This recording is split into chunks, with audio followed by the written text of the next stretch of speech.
Look at question 1 on this worksheet, a blank 3x3 matrix. We must determine which combinations of pure metals and metallic oxides trigger a reaction. Think of the metals across the top column as invaders and the oxide compounds down the left side as defenders. In a displacement reaction, a stronger metal breaks the bonds of an existing compound. It physically replaces the weaker one, forcing it out. We are going to fill in every cell of this matrix systematically. Draw out a blank 3x3 grid on your own paper so you can follow the logic as we populate the table. Correctly predicting these outcomes isn't a matter of guessing. It is based on the single, vertical hierarchy of elemental reactivity. The central principle here is simple. An invading metal can only displace a defending metal if it is more reactive. If the invader is lower on the hierarchy than the defender, no reaction will occur. This list shows the relative reactivity of the three metals in our problem. Magnesium sits at the top as the most reactive. Zinc is in the middle, and copper is at the bottom. Starting with the zinc column, if we add pure zinc to zinc oxide, there is no difference in reactivity, so nothing happens. In this top left cell, mark an X for no reaction. Moving down to the next row, zinc attempts to displace magnesium. Because zinc is lower on our hierarchy than magnesium, it isn't strong enough to break the bond. Mark a second X. In the final row of this column, zinc meets copper oxide. Since zinc outranks copper on our list, a displacement reaction occurs. Mark a check mark in the bottom left cell. Because zinc is a mid-tier reactive metal, it can only displace the elements that sit below it on the ladder. Now we look at the magnesium column.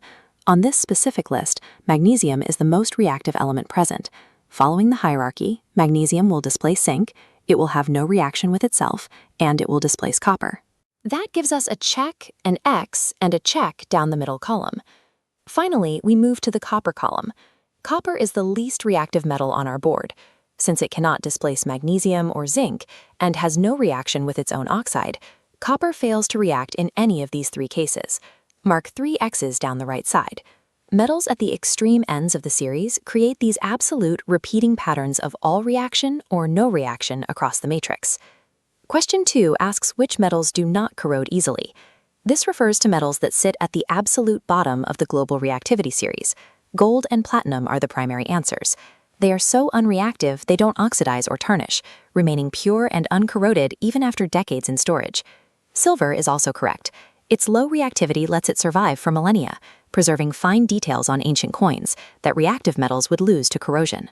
Question 3 moves into material science, asking for the definition of an alloy. An alloy is a homogeneous mixture where a metal is combined with one or more other elements. You can use these examples for your answer. Combining iron and carbon produces steel, while mixing copper and zinc creates brass. By understanding how metals interact, we can create more durable materials for construction and protect valuable assets from environmental decay. This is what your final worksheet should look like, with the 3x3 matrix correctly populated and the written definitions for questions 2 and 3 clearly stated. By applying the reactivity hierarchy to each combination, you have definitively proven the outcome of 9 different chemical interactions. You now have the exact data needed to complete this assignment and the logic required to solve any future variations of the displacement matrix. Understanding these interactions is the first step toward predicting how elements behave in the lab. If you're ready to see how to write these results as chemical equations, click the next video on screen.